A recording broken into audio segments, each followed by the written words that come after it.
It's Thursday, June 10th, 2021. And today we're talking about Sequoia makes a high-end investment in Ssense. Waabi drives into $83.5 million from Khosla. Lightspeed continues its shopping spree. Trulioo identifies $394 million USD. And this week in early stage funding, Poka, Kepler, and the VRScheduler acquisition. Let's get started first. Sequoia makes a high-end investment in Ssense. Alex, do you happen to be wearing anything from Ssense right now? Is that a Gucci top? Unfortunately, all my tops are either from running or startups. I couldn't afford to buy anything at Ssense. Amazing. So tell us, what's the news today? Maybe the Ssense founders can afford some stuff from Ssense now. Well, Montreal, Ssense is based in Montreal. They raise an undisclosed amount from Sequoia, valuing the company at $5 billion post-investment. What's interesting, this is the first external funding for the retailer, despite being founded in 2003. So almost 20 years old. As far as we know, they've never raised outside money. Then Sequoia walks in and convinces them to take some money at a $5 billion post-valuation. And why do you think they're taking money today? Well, I think why they're taking money is, well, there's why is an opportunity to take money and why they're taking what they're using the money for. So they're taking money.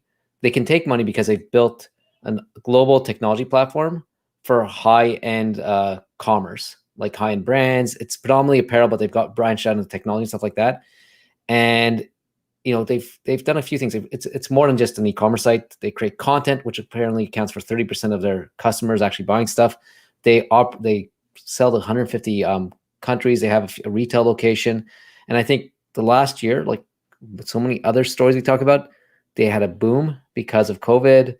And they're starting to focus on China. So they raised money from China, and it's actually, while this investment says to come from Sequoia, the board member that's coming from Sequoia is Sequoia China.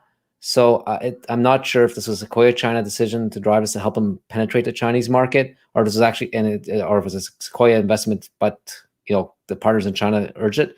So it looks like it's a company that's executed really well from a bootstrap perspective in a hot market that benefited from COVID, that's trying to make a dent in the Chinese market and has a strategic investor that's going to help them do that.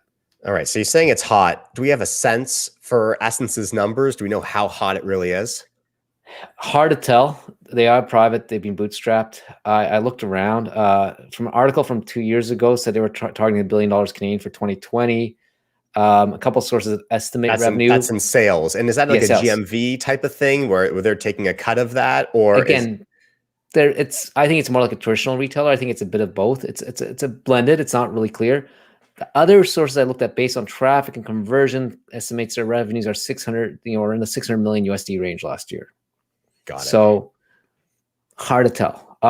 What they do disclose is they had 100 million monthly page views, and I think in March. No. They have customers in 150 countries, and if you believe LinkedIn, they have 1,000+ employees, which seems a bit high to me. Wow, that's amazing. I mean, we know a few people who work there, so actually doesn't seem so crazy to me. Now, you talked about raising maybe as an opportunity to get or expand into the Chinese market. Any other reasons why, after 20 years of being in market, they raised today? Well, there's a few, and this is they didn't disclose much. So first of all, valuations seem high, so they may have said, okay, this is a time to raise. Maybe they're planning to go public and they need to get a board member. They need to get someone who's taken companies public before. They might be doing, planning to do acquisitions, or maybe they took money off the table. It's not clear this is primary or secondary. None of that was announced. Look, and they've done interesting stuff in the past. They opened up real retail locations. They bought Polyvore in 2017, which was a VC funded company. So I think it's a mix of advice, a mix of valuation, and probably some capital expenditures to grow faster. And why is this news interesting to the TechTO community? Well, so first of all, Sequoia rarely invests in Canada. From what I hear and what my experience is, the partners there feel like Canadian companies don't traditionally scale well, and that it's a new Sequoia partner that usually is pushing for Canadian investment. So if you look at the past investments that come to mind, VRScheduler and Setter, both hot companies at once, but the exits were less than spectacular, unfortunately. So this is interesting. It's unlike the previous investments, this is much later stage. It seems to be influenced by Sequoia China. So if Sequoia is coming and getting serious about Canada again, that's just net positive for the ecosystem, because another high-profile investor, which again has a net benefit of helping push up valuations, provide more capital, and that is, again, more capital, the better. This is interesting. This is a second investment in a month for previously bootstrapped companies at a huge valuation. We talked about Rumble, I think 2 weeks ago or 3 weeks ago. Again, 10-year-old company, had bootstrapped, raised an undisclosed amount of money, an undisclosed valuation, but it's rumored to be a $500 million valuation. So it seems like Canada's always had a lot of people bootstrapping, but this seems to be the time to raise money and get more aggressive. Okay. Hey, and welcome to the show, Daniel, modeling a little Essence right here. Very nice. Very great shirt there. Unbelievable. I think that will be on the bestsellers list of Essence soon. Now, if you love keeping up to date on the companies like Essence that are shaping the Canadian tech scene, you need to subscribe to the TechTO newsletter. Alex, what can subscribers expect in tomorrow's edition? Well, tomorrow there's going to be a unique way to get a Peloton. What do you mean a unique way to get a Peloton? Hey, you sign up for us and a few of our friends, and you're going to be entered in a chance to win a Peloton. And who doesn't need to stay in shape? Who doesn't want a Peloton? Like, if you're going to go, you might as well look connected. All right. I like that. Okay. So that's what you're looking forward to. That's tomorrow or that's on Monday? Depends to be determined. It depends on tomorrow. Depends how much news breaks between now and tomorrow morning, and what we cover. I mean, if past experience is any indication, it's going to be a lot. Well, what I've learned is there seems to be some correlation between us not doing quick takes and a lot of news hitting. So like last week, there was one piece of news, and this week, look, we have a $60 million deal we're talking about later on in the lightning round, or about early stage. Like it's been crazy. It's wild. All right, let's move on. Next, Waabi drives into $83.5 million from Khosla. What is the news here, Alex?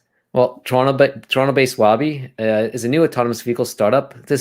They claim it's an A round. It looks like it's their first institutional round or first round.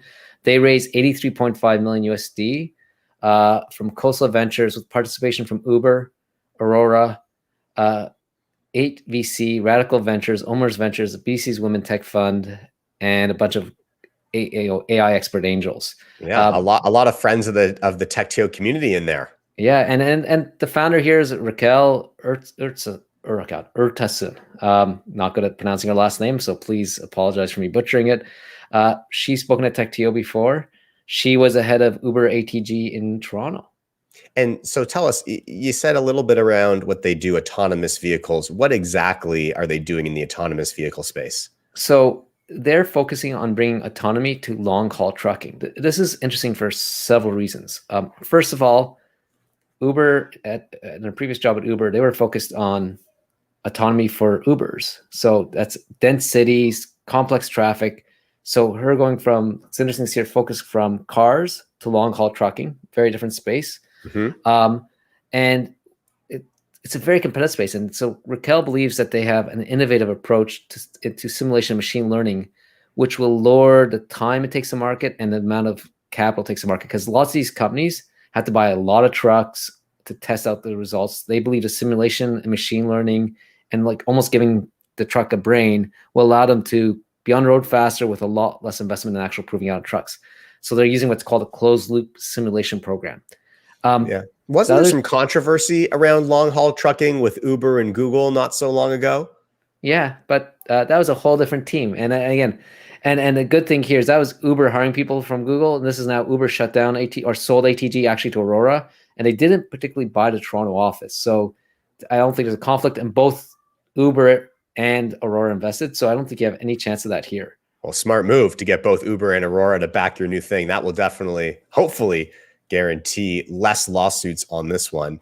And, that was just two of a long list of really amazing backers on this company. Why do you think Waabi is so attractive to all these VCs? Well, this is an investment in a star founder. Raquel, she's a star in the machine learning and autonomous vehicle space. Investors want to back her. She headed up the Uber ATG. She was a chief scientist and head of research at Uber ATG in Toronto. She's a University of Toronto professor at the Canadian, was at the Canada Research Chair in Machine Learning and Computer Visions. She was co-founder of the Vector Institute for AI. and she's associated with Jeffrey Hinton. So this is basically saying if you want the cutting edge expert in machine learning and autonomous vehicle, there's only about probably 5 or 10 of them globally, and Raquel's one of them, and everyone wanted to back her. Now, why is this announcement really interesting for the TechTO community? So first, I have a controversial take here. A lot of our prominent founders from large-scale companies have historically said having U.S. or foreign companies set up shop here is bad for the economy. I've always been a proponent, bring it on. The more people investing in this country, the better. And this is an example here. Uber set up ATG here to build their autonomous vehicles. That, allowed Raquel to stay here, gave her basically a team. She built it up to, I think it was 80 or 100 people. A lot of those people came from all over the world to build their companies here. And you know what? When these companies, even these big companies like Google and Uber, shut down projects, but they've trained the people, they brought them here, and all those people are now in the Toronto ecosystem. You have Tiny Mile. They were 2 Uber ATG people that left. One of them was from Germany. One was originally from Argentina. Raquel's originally from Spain. She stayed here, because of Uber ATG, and now she's spun off and got $85 million roughly to start a company here, which has global ambitions. So that's the first thing. And what's amazing about that, Alex, is that isn't in retrospect. Even while it was happening, that was her approach as well. Here's a quick clip of her talking about Uber setting up in Canada and why that was important to the Canadian ecosystem in early 2020. There is the thought that if companies come, they're going to just take all the talent that is local. But one of the things that we have seen is that with these companies coming, there's so much talent that are actually now coming because they want to be here. So it's just enhancing the amount of talent that we have locally. It's not really competing with the local talent. Yeah, she said it really well right there at TechTO in 2020. And here it's all come to pass, huh? She said it much better than me. I think the other things which are interesting here is, go back to 2015, 2016. Everyone was talking about how machine learning and AI is a competitive advantage for Canada. We have Jeffrey Hinton. We have Joshua Benino. This is going to be why our ecosystem blooms. And our ecosystem has bloomed and got really great. But the story around machine learning as a competitive advantage has sort of disappeared. And now, you know what? It's like full circle. The reason this is getting funded is because of our deep talent and our leadership here. So it's nice to see some stuff actually play out. Also, it's interesting to see a founder bet. That's such a large founder bet. Like you see this all the time in the Valley. Hey, so-and-so starting a company. Let's give him $100 million. In this case, it's great to see that in Canada. It's great to see it for a female CEO. I think she's one of the few autonomous vehicle and machine learning CEOs. So that makes me very excited about how inclusive our ecosystem can be. And this was a very competitive round. And you got a few Canadian funds stepped up to participate in what I would thought would be way too competitive and way too highly priced for them to justify entering. So good to see, again, what other worries is, okay, the American VCs are coming funding it. The capital returns go to their LPs. It's all non-Canadian. Well, you got OMERS in there. You got BDC. Their main LPs are Canadian. So if this works out, Canada continues to benefit. Hopefully we'll get Raquel to speak out sometime soon again. Amazing. And we would have her speak at one of our live streams, and we've got some amazing ones coming up, including tomorrow, a very special edition of Founders and Funding with Acceleprise. Not only are we talking about the founder journey with Kathleen Chan of Calico and Jonah Medanik of Acceleprise, we're also going to be hearing from 10 amazing startups that you need to be watching. Alex, how are we fitting in all that into an hour? Oh, it's magic. You'll have to be there. Very tight time control. Very impressive. That's one of your, keeping on top of your calendar and in control of your time is one of your special skills, Alex. And then on Monday, TechTO Together is back with Neil, the founder and CEO at Geotab, and Chris, the Waterloo engineer, who's the founder and CEO of Substack. What are you most excited to learn from Geotab and Substack on Monday, Alex? So Geotab, how you build probably the biggest Canadian private company without raising outside capital and being quiet about it. And then Substack's exact opposite. How do you raise a lot of funding and get a lot of buzz? And maybe, why does my Substack not have more followers? I'd like to get inside on that. See if you can reverse engineer the Substack algorithm. I know you love a good theme, Alex. So if you were going to look for some commonalities between these two companies, what do you think it would be? I would think it's good question. I think it's basically, how do you take sectors or market segments that don't seem exciting and build a huge business out of it? Because before Substack built Substack, email and media was dying, you know, or I guess traditional newspaper, newsletter, that journalist was declining. They really turned that around and made it hot. I love that. And Geotab, of course, doing the same, selling to governments. Incredible. Both of those live streams are going to feature TechTO FaceTime, where you can meet other members of the community for rapid one-on-one video chats to expand your network and help each other win together. You got to get your unique access code right now at techto.org. Next, Lightspeed continues its shopping spree. Alex, I'm assuming that Lightspeed isn't shopping on Ssense. Where exactly are they doing this shopping spree? Well, they could be. They could go actually in the store. They're Montreal-based. Lightspeed announced 2 more acquisitions this past week for $925 million USD, and they're shopping everywhere. Like, this is not the first time we talked about Lightspeed doing an acquisition. These 2 were a company called Equid and New Order, and we can break them down if you want. Yeah, let's do it. Who are these guys? So Equid is the larger acquisition. They call themselves an e-commerce platform. So Lightspeed is paying $500 million USD, 175 million, which is cash, the rest in shares. And the best way to think of them is they're sort of enabling merchants to do a bit of everything. They help them plug into Square and Wix. They offer tools for Shopify. They allow you to sell via Instagram and Google.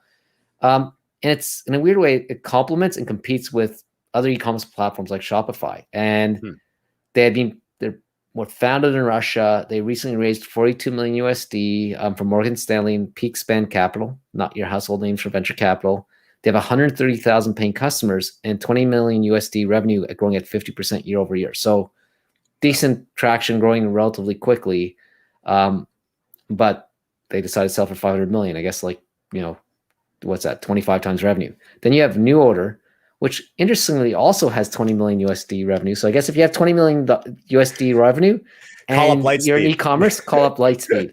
They got a smaller multiple on their valuation at 425 million, but half cash, half stocks. So they get a bit less upside with Lightspeed shares.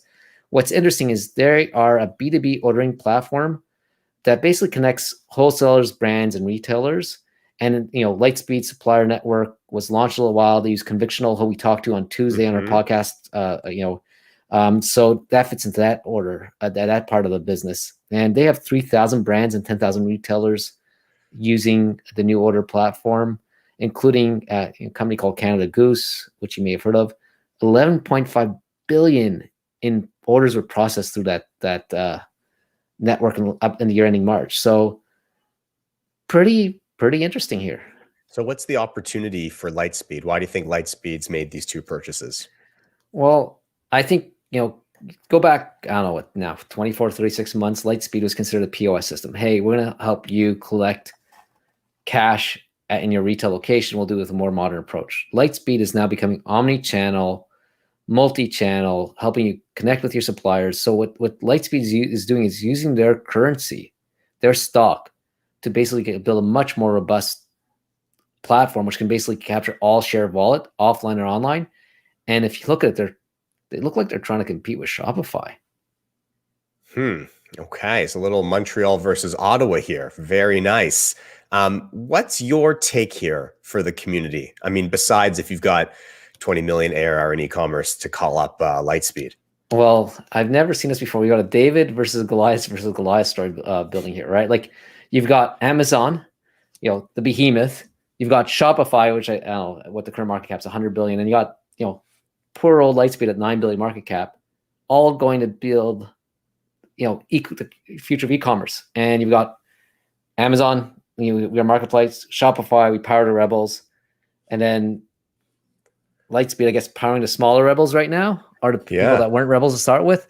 And they're going in about very different ways. And this is like, we talk about how you can fundraise different ways or grow your business different way. Here's what's interesting to just see Shopify versus Lightspeed right now. Shopify seems to be building everything internally, hiring 2,021 developers this year, using their excess capital to invest in potential partners. Or Lightspeed says, hey, we have this currency here. We can go, I guess, build versus buy. They're buying.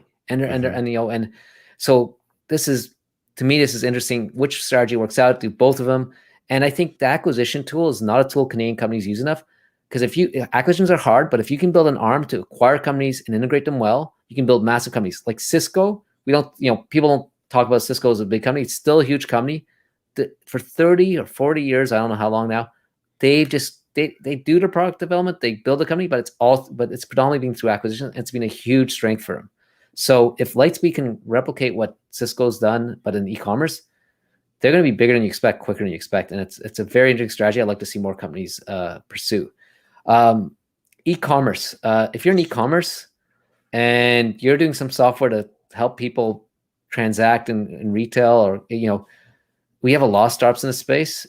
I wonder if this is now becoming a point where the industry's consolidating. And if you're a smaller player, is it going to be harder for you to raise money? So I'd be, if you're like, I don't know, doing ad networks, if you're doing logistics, I think you might want to see, how do we scale up faster? Are we going to be acquired, or are we going to be an acquiree? And figure out strategy, because I feel like this in the whole industry starting to change. When you start seeing so many transactions, you start seeing behemoths. There's a bunch of trees, and it's hard to be, even you might exist. I think it's going to be hard to raise financing, because I think lots of people are going to say, hey, it's only the behemoths that win here. Yeah, but like you said, it looks like for every Goliath, there's a David, and for every David, there's another David. And so it'll happen again and again and again. Well, yeah. Well, I guess if you want to go to the flip side here, there's now a ton of experience in e-commerce from Montreal to Waterloo. You want to start something, the talents here and the connections are here. Yeah, right? There's a ton of popular ones, a ton of unpopular ones, behind the radar, all sorts of stuff. It's pretty incredible. And if you want to connect to that e-commerce community, right, of Canadian tech founders, entrepreneurs, investors, actually e-commerce or whatever industry you like, you got to check out the TechTO.org Insider membership. All right, that's where Alex and I are every day answering questions, making connections, and just generally helping grow the community. Alex, who have you met recently in the Insider program? Been spending a lot of time this week with a guy named Quinn Lawson. He's done a couple startups. He's looking at what to do next. So we're just talking about trying to validate an idea he has, and talking about some opportunities he has. So Quinn ran, I think, Watershed. He had startups. Really interesting guy. And is it in the e-commerce space? Can't disclose. He's very nicely done. Very nicely done. Next up, Trulioo identifies $394 million US. What is the news here, Alex? Well, given that we don't know what Ssense raised, I think this takes it for the biggest raise of the week.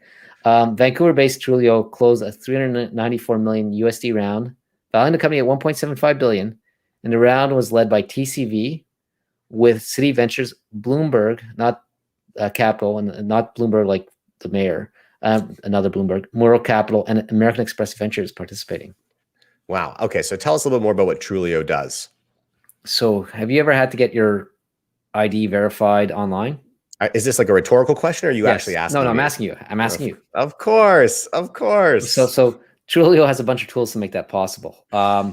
They offer, companies various online general identity verification. May check your users' data against third parties like credit bureaus, government databases, or mobile carriers.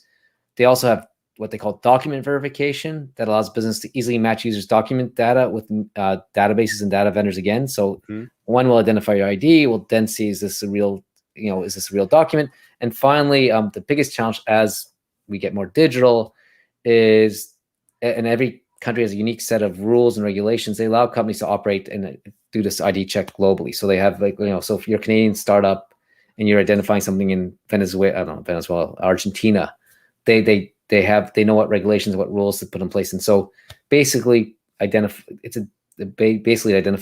you are who you say you are, and the document you say is valid. And again, it wasn't that long ago, there was news about that big Equifax breach. And I think the world turned its attention to Equifax and TransUnion and the duopoly that happens there. Is Trulioo trying to disrupt that dynamic?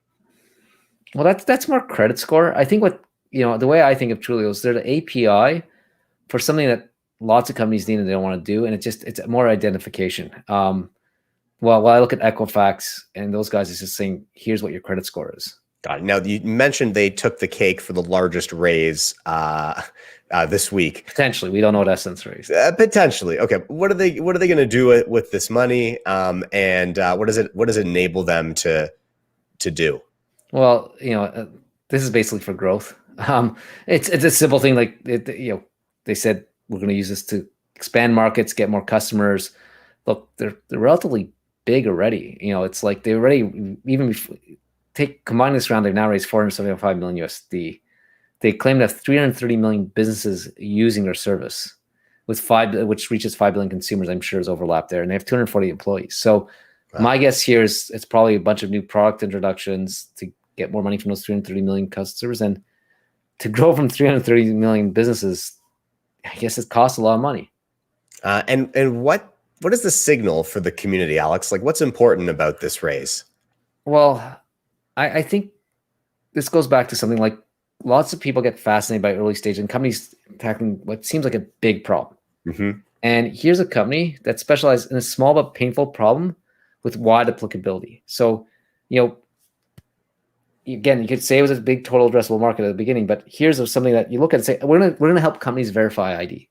Mm-hmm. And I imagine most people just say, that doesn't sound exciting, but you know what? It's a painful process. There's a trends backing it. More as we go more digital, we go more international. More companies need to verify ID, and most developers don't want to have to do this. It's a painful part. It's not a core product. It's something they just need to get done. So there's an opportunity to build like an API-like company that can scale. And what the thing with API companies, what they're solving at the beginning doesn't look big, but if it works, churn's low, and then more customers get it, and it grows quickly. So I think, again, many founders worry that they don't have the right idea, but if you could fundamentally take a core pain point out that many companies have and just make a focus on a very small thing, you can get lots of customers to become really big. Mm-hmm. The other thing here is talking about very big is the flip side is they're serving 330 million businesses. So this gives you want to be a unicorn, you want to be with the big boys or big girls. Yes, we talk about the small wins, but you also have to think at one point you have to start thinking about the infrastructure and what it means to be really massive. And like that's a daunting. That like they have 10 times more businesses using them than there's a population in this country. So at some point, the founders have to start thinking about what is this? What do we need to get there? And are we building the infrastructure and team to get there? The other thing here is, as a founder, especially for early stage founders, I get kind of worried now. Like, look, we talked about $1 billion of acquisitions, and we have a lot of big raises. A year ago, if you want to get some media attention, $5 million round or $10 million round. You were front page. You're front page in Vancouver, Vancouver, I don't know, Sun or Sentinel, and you get in front, probably in Globe and Mail. Even locally now, this $10 million range might not get the press. And press is nice, but what you're really talking about here is how do you get the attention to get customers to know about you, how to get employees to know about you. Building that brand is going to be so much harder as more people raise money. And like we get desensitized. Oh, $20 million. Come on, who doesn't have $20 million these days? Yeah, I'm desensitized, that's for sure. But I think it's a great opportunity for companies that really want to double down on creating that employer brand to find new and unique ways to reach their audience. We've talked about some big raises. Let's talk about the early stage. This week in early stage funding, again, early stage, we are stretching that definition. Poka, Kepler, and the VRScheduler acquisition. Let's start with Poka. What's the deal and why are you excited about this one, Alex? So Quebec City-based Poka raised $25 million USD from 40 North Ventures with participation from Mick Capital, SC Ventures, CDBQ, Robert Bosch, and Leclerc. What Poka does is they were founded in 2014. They do a software platform that enables manufacturers to offer a single hub for operational knowledge and collaboration on the factory floor. So Poka helps new employees and existing employees basically learn how to do their job better, how to execute tasks. The workers can access manuals and view user-generated training videos. This is interesting for several reasons. First of all, it's Quebec City, not Montreal. So again, love that we see more and more stuff outside the main hubs. It's also a company focused on employee education and training. And I feel like over the last 3 months, there's been quite a few PE firms buying into these companies across Canada. I think there was one in Calgary and one in Waterloo, and it's interesting because we talk a lot about, what's the future of work from a distributed or in person, but what seems to already been changing and accelerating is how do we train or educate our employees? Mm-hmm. No one talks really about that, but it seems like it's a massive market, not a winner take all market, and there's many opportunities here. And this goes sort of back to what I was saying with Trulioo. You get this buzzy areas, and people don't see the smaller opportunities or what seems like smaller opportunities or the opportunities that are adjacent. This is a market, like everyone talks about the future of education, the future of work, but there's an intersection here where what doesn't at the front, hey, I'm going to help people learn how to be better at their jobs. No one really talks about it. And there seems to be 3 massive businesses building in Canada alone. So yeah, don't you have a position one out west too? In the VR one? Yes. Yeah, yes. That's an amazing one also. And this is Poka, that's the one that Sean at the Globe and Mail called something like the son of the Quebec Cookie King. I don't know what anything about about that. That was a great headline. That was nicely done, Sean. I'd like to be the head of a cookie king too. Yeah, that's right. Just send me cookies. All right, next up, a huge favorite of mine ever since one of the co-founders spoke at TechTO, I think 5 years ago. It's Kepler Communications. What's the deal and what's exciting here? Well, Kepler raised 60 million USD from Tribe Capital, Canon Partners, IA Ventures, and Casanova Ventures. And this triples the amount they've raised so far. They're using this money to basically double their team by end of year, open a US office, expand the size of their existing fleet. And the fleet is satellites in space because they launched microsatellites, and introduce next generation satellites, which will provide connectivity in space. They have 15 nanosatellites. I guess they're trying to get to 30. That already provides communication for the maritime and aviation industries as well as governments. So why do I look, first of all, space is fun. Come on, anyone that's a bit of a geek or a nerd, we all grew up with our space movies, and just to see that we're putting satellites up there and seeing that it's a company here. Well, so space is an interesting, area. I was going to say space is an interesting space. So it's good to see that. Yeah, I think we're starting to see a few companies in Canada get funded. I think Kepler's that's probably one of the lead startups there. And historically, our aerospace industry has been heavily government funded and big behemoths. And to see a startup cracking it, it's amazing. I think this group of investors they're not household names, but they're extremely strong. Like IA Ventures is an early stage fund that probably has some of the consistently the best returning funds. So it's, here's a company without much buzz that's getting backed by some of the best American VCs. And this is exact opposite of the last one, where it's, hey, here's a buzzy space, buzzy market. And, if you can get some traction, you can raise a lot of valuation, a lot of money. Yeah, it's exciting. And then lastly, this VRScheduler acquisition, Alex. So this is more, this is what excites me is the Arperto, which is a Vancouver-based, I guess, technologies company, acquired VRScheduler. Arperto is sort of like a property automation for the travel industry. Mm-hmm. VRScheduler had a bunch of stuff to increase efficiency and operational of properties. And what gets me excited about this, Arperto is more or less a relatively bootstrapped or thinly finance company out of Vancouver making acquisitions. So we don't have to talk only about billion acquisitions. We can see smaller companies acquire companies. Yeah. They're in the travel industry, and the travel industry last year, which was supposed to get smoked, saw some companies do well. I assume Arperto did well. People that want to see anyone else when they check into a hotel or a long-term stay. So let's get automated. Let's get that. So you're starting to see travel rebound, and the companies are surviving when they acquire, and it's good to see this happen. Now, if you had a chance to invest in any of these deals, Alex, which one would it be? You love asking me that question. Well, definitely not Ssense. Don't have any value add there. Waabi would just be interesting to be on to be in that room to hear what people think. Trulioo's too late for me. So, interesting. I'd probably want to be Kepler just so I can say I'm in a space company. You want to be in the space. Yeah. Unbelievable. Any thematic takeaways from these earlier stage deals that we're talking about here for the TechTO community?